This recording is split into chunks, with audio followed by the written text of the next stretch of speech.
5. I, Kensuke. He was diminutive, no taller than me, and as old a man as I had ever seen. He wore nothing but a pair of tattered breeches bunched at the waist, and there was a large knife in his belt. He was thin too. In places, under his arms, round his neck and his midriff, his copper-brown skin lay in folds about him, almost as if he'd shrunk inside it. What little hair he had on his head, and his chin was long and wispy and white. I could see at once that he was very agitated, his chin trembling, his heavily hooded eyes accusing me, angry. "Damida! Damida!" he screamed at me. His whole body was shaking with fury. I backed away as he scuttled up the beach towards me, gesticulating wildly with his stick and haranguing me as he came. Ancient and skeletal he may have been, but he was moving fast, running almost. "Damida! Damida!" I had no idea what he was saying. It sounded Chinese or Japanese maybe. I was about to turn and run when Stella, who strangely had not barked at him at all, suddenly left my side and went bounding off towards him. Her hackles were not up. She was not growling. To my astonishment, she greeted him like a long-lost friend. He was no more than a few feet away from me when he stopped. We stood looking at each other in silence for a few moments. He was leaning on his stick, trying to catch his breath. "America, Jin? America, Jin? American? Ikoko, Jin? British?" "Yes," I said, relieved to have understood something at last. "English. I'm English." It seemed a struggle for him to get the words out. "No good. Fire. No good. You understand? No fire." He seemed less angry now. "But my mother, my father, they might see it. See the smoke." It was plain he didn't understand me, so I pointed out to sea by way of explanation. "Out there. They're out there. They'll see the fire. They'll come and fetch me." Instantly he became aggressive again. "Damina!" he screamed, waving his stick at me. "No fire!" I thought for a moment he was going to attack me, but he did not. Instead, he began to rake through the sand at my feet with his stick. He was drawing the outline of something, jabbering incomprehensibly all the time. It looked like some kind of fruit at first, a nut perhaps, a peanut. Now I understood. It was a map of the island. When it was done, he fell on his knees beside it and piled up mounds of sand, one at each end, the two hills. Then, very deliberately, he etched out a straight line, top to bottom, cutting the smaller end of the island off from the larger one. "You, boy, you here," he said, pointing back towards my cave at the end of the beach. "You!" And he stabbed his finger in the mound of sand that was my hill. Then, across the whole of the sand map, he began to write something. The letter. Then, across the whole of the sand map, he began to write something. The letter. Then, across the whole of the sand map, he began to write something. The lettering was not letters at all, but symbols, all kinds of ticks and pyramids and crosses and horizontal lines and slashes and squiggles. And he wrote it all backwards in columns from right to left. He sat back on his haunches and tapped his chest. "Kensuke, I, Kensuke, my island." And he brought his hands down sharply like a chopper, separating the island in two. "I, Kensuke, here. You, boy, here." I was already in doubt as to what he meant. Suddenly he was on his feet again, waving at me with his stick. "Go, boy. No fire. Damida. No fire. You understand?" I did not argue, but walked away at once. When after a while I dared to look back, he was kneeling down beside what was left of my fire, and scooping still more sand onto it. Stella had stayed with him. I whistled for her. She came, but not at once. I could see she was reluctant to leave him. She was behaving very oddly. Stella Artois had never taken kindly to strangers, never. I felt disappointed in her, a bit betrayed even. When I next looked back, the fire was not smoking at all. It had been completely smothered, and the old man was nowhere to be seen. For the rest of that day I stayed in my cave. For some reason I felt safe there. I suppose I had already begun to think of it as home. I had no other. I felt as an orphan must feel, abandoned and alone in the world. I was frightened, I was angry, I was completely bewildered. I sat there trying to gather my thoughts, so far as I could tell, though I couldn't be sure of it. There were only the two of us on this island, the old man and me, in which case it stood to reason that only he could have left me the fish and the bananas and the water. Surely that had been an act of kindness, a sign of friendship, of welcome. And yet now this same man had banished me to one end of the island as if I was a leper, and had made it quite clear that he never wanted to meet us ever again. And all because I had lit a fire. None of it made sense at all, unless he was out of his head and completely mad. I took a long, hard look at my situation. I was marooned on an island in the middle of nowhere, very probably with a madman for company and a bunch of howling monkeys, at least one orangutan amongst them, and God knows what else might be hidden in the forest, and millions of mosquitoes that would eat me alive every night. I knew only one thing. I had to get away. But how? How was I ever going to get off this island unless I could attract the attention of some passing ship? I could be here for the rest of my life. The thought didn't bear dwelling on. I wondered how long the old man had been on the island, and what might have brought him here in the first place. Who was he, and who was he anyway? To tell me that I could what I could and could not do, and why had he put out my fire? I curled up in my cave, closed my eyes, and just wished myself back home, or back on the Peggy Sue, with my mother and father. Such wonderful dreaming almost lulled me to sleep, but the mosquitoes and the howling from the forest soon dragged me back to my consciousness, to face once again all the appalling implications of my wretched predicament. It came to me suddenly that I had seen the old man's face somewhere before. I had no idea how that could be. As I lay there pondering this, I felt the piece of glass in my pocket pressing into my hip. My spirits were suddenly lifted. I still had my fireglass. I would build my fire again, but this time somewhere he wouldn't discover it. I would wait for a ship to come, and until then I would survive. The old man had survived in this place. If he could, I could. And I could do it alone too. I didn't need him. I felt hungry again and thirsty too. Tomorrow I would go into the forest and find food for myself. I would find water. Somehow or other I would catch fish too. I was good at fishing. If I could catch them in the reservoir back home and off the Peggy Sue, then I could catch them here. I spent that night cursing the hordes of whirring insects that were homing in on me and the chattering forest that would not be silent, that would not let me be. I kept seeing the reservoir in my mind's eye and my mother laughing in her skipper's cap. I felt tears coming and tried not to think of her. I thought of the old man. I was still trying to remember what he had said his name was when I fell asleep. I awoke and knew at once that he had been. It was as if I had dreamed it. Stella seemed to have dreamed the same dream, for at once she was bounding up onto the rocks above the cave. She found what she clearly expected to be there, her bowl of water full again, and there, too, high on the shelf of rock beyond her, was the same upturned tin, my water bowl beside it, just as it had been the morning before. I knew it would be full, and I knew as I lifted aside the tin that the food would be there.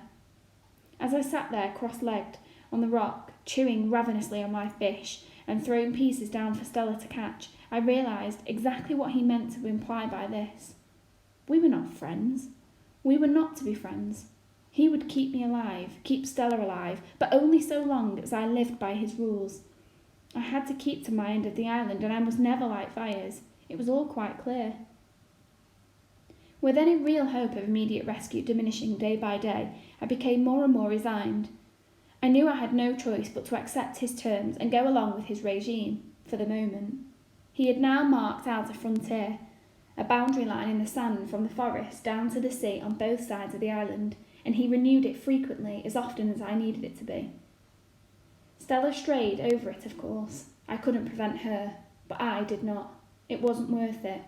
In spite of the animosity I had seen in his eyes and that huge knife in his belt, I didn't really think he would ever hurt me. But I was frightened by him, and because of that, and because I had too much to lose, I did not want to confront him. After all, he was providing us every day with all the food and water we needed. I was beginning to find some edible fruit for myself, in particular a prickly shelled fruit, rambutan, I discovered later.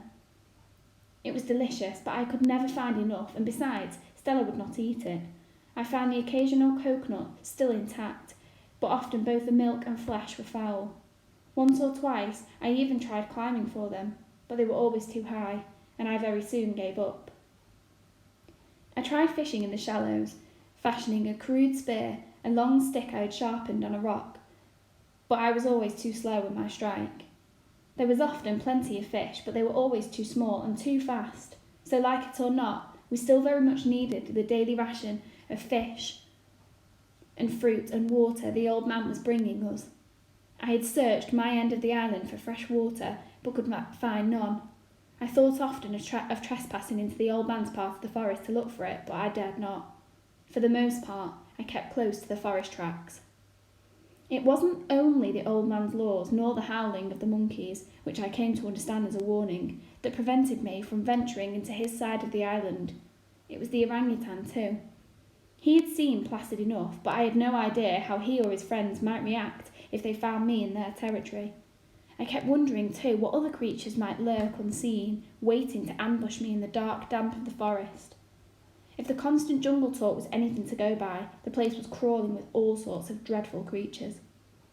Just the thought of the orangutan and the terrors of the unknown in the forest were quite enough to deter me, enough to stifle both my curiosity and my courage. So I kept largely to my beach, my cave, and the forest track up to the hilltop. From high up on my hill, I did catch distant glimpses of the old man.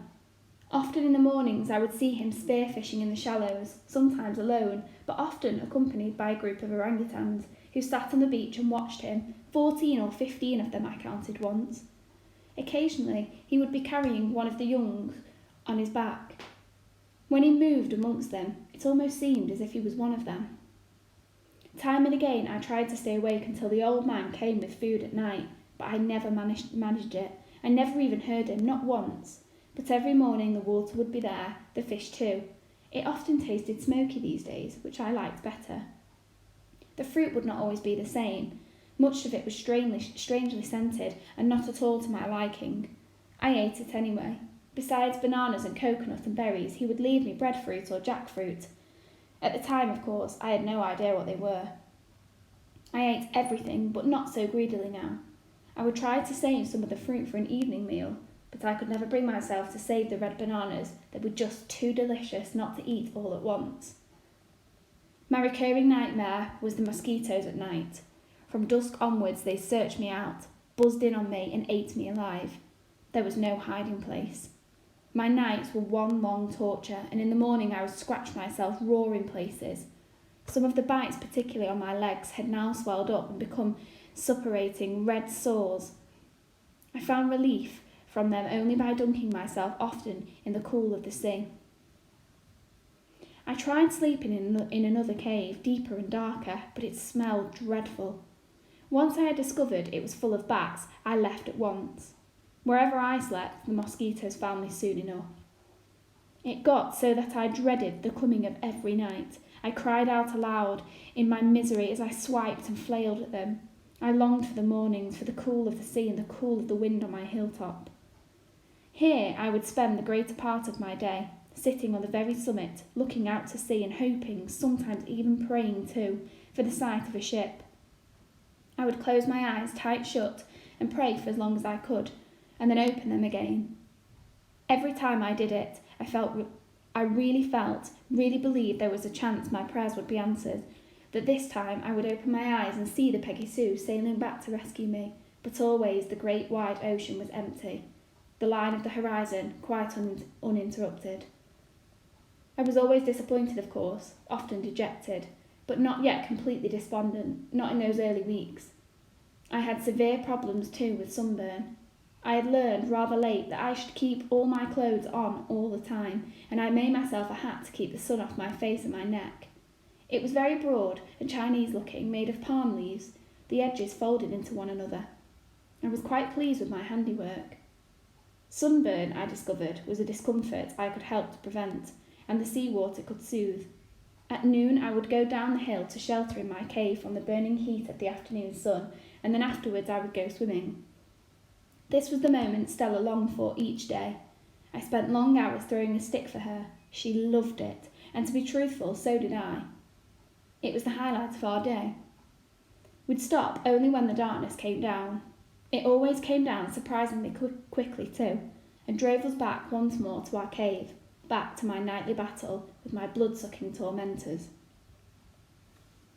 One day, after yet another fruitless morning of watching on the hill, Stella and I were coming out of the forest when I spotted something lying on the sand just outside our cave. At a distance it looked like a piece of driftwood. Stella got there before me and was sniffing it overexcitedly. I could see it now for what it was. It was not driftwood at all, but a roll of rush matting. I unrolled it.